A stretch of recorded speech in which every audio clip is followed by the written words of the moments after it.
Ouais les gars, c'est votre boss TV. Salut, j'espère que tout le monde se porte bien. Bon, il y a un point sur lequel j'aimerais qu'on revienne un peu. On a tendance à dire, si le chien a fait une bêtise, c'est pas bien de corriger ce chien parce que le chien ne sait pas ce qu'il a fait. Ça, je crois qu'on l'a entendu très souvent. Comme quoi, faut pas corriger le chien si on n'a pas vu la bêtise se passer. Mais alors, si le chien a été éduqué pour ne pas commettre cette bêtise, est-ce que ça revient au même de pas le punir si on n'a pas vu la bêtise se passer? Parce que les chiens sont pas bêtes. Les chiens sont vraiment pas bêtes. Les chiens savent ce qu'ils ont fait. Voici ma chienne par exemple. Elle sait que... Non, Rio, c'était... Elle sait qu'elle n'a pas le droit de toucher aux chaussures parce que quand elle était plus jeune, elle avait l'habitude de mâchouiller les chaussures, de manger les chaussures. Mais tout récemment, elle est en pleine puberté. Et aussi dans la puberté, le comportement des chiens peut changer dans la puberté. Donc le dressage que vous avez mis à l'éducation que vous avez donné à votre chien, ça peut changer d'un moment à l'autre. Avec les hormones qui sont en train de changer aussi dans... Bah, avec la puberté et tout, ces hormones changent, on peut laisser passer. Et là aussi, il faut être très vigilant parce que si vous n'êtes pas vigilant à cette étape de son âge-là, tout le dressage que vous avez commis ou alors l'éducation que vous lui avez transmise, ça va partir à l'eau. Le chien va s'en foutre de cette éducation-là. Donc, il y a la phase chiot, la phase adolescence. Ce sont les phases très compliquées parce que si vous ratez ces deux phases-là, tout le travail que vous avez mis dans votre chien, bah, ça va servir à rien du tout. Vous allez vous retrouver avec un adulte bête, si je peux utiliser ce terme, un adulte bête, idiot. Voici ma chienne par exemple, elle sait qu'elle n'a pas le droit de mâcher les chaussures.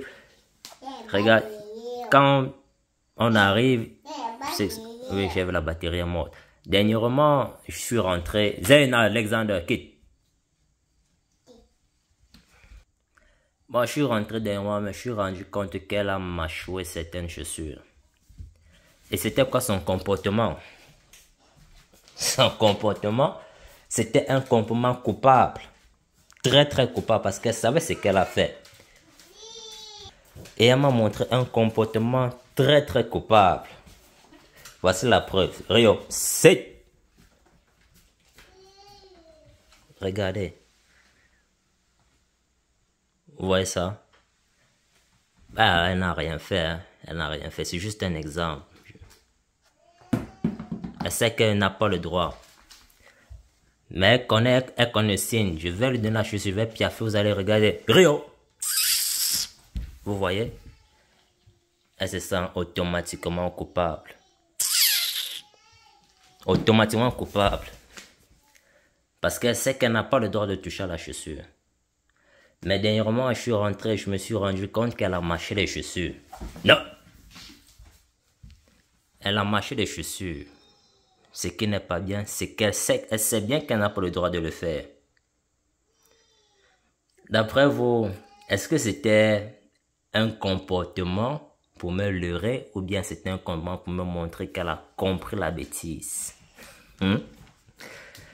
Et à ce niveau-ci, est-ce que je devrais la punir ou est-ce que je devrais laisser passer parce que j'ai pas... Rio, halt! Hein? Est-ce que je devrais est-ce que je devrais laisser la bêtise passer parce que je l'ai pas vue ou alors je devrais la punir? Vu qu'elle connaît exactement un Rio, elle connaît exactement, elle sait exactement ce qu'elle a fait. Même quand elle pisse à des endroits où elle n'a pas le droit de pisser. Par exemple, quand je la laisse seule à la maison, Rio, je la laisse seule à la maison, elle sait qu'elle n'a pas le droit de pisser à l'intérieur. Mais il y a des moments où quand elle est fâchée, elle va pisser à la cuisine. Et quand je rentre, elle m'évite. Elle va me fuir. Quand je l'appelle, elle vient avec la queue entre les jambes et la tête baissée.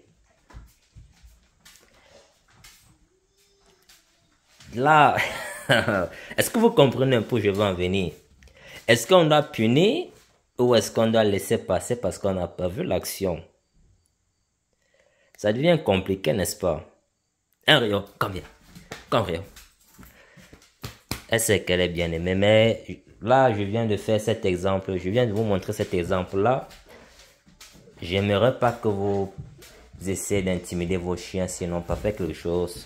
C'était juste un exemple, donc les gars, et s'il y a des dresseurs qui regardent ou bien des comportementalistes, j'aimerais qu'on ait un petit débat par rapport à cela, que vous m'expliquez un peu. Vous m'expliquez un peu ce qu'on doit faire. Est-ce qu'on doit laisser passer ou bien on doit punir à ce niveau-là?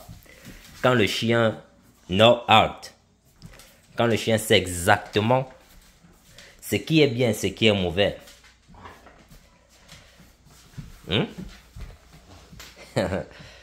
Et aussi pour ajouter quelque chose, pour ceux qui ne s'y connaissent pas dans les chiens, le comportement du chien peut aussi changer au moment des chaleurs.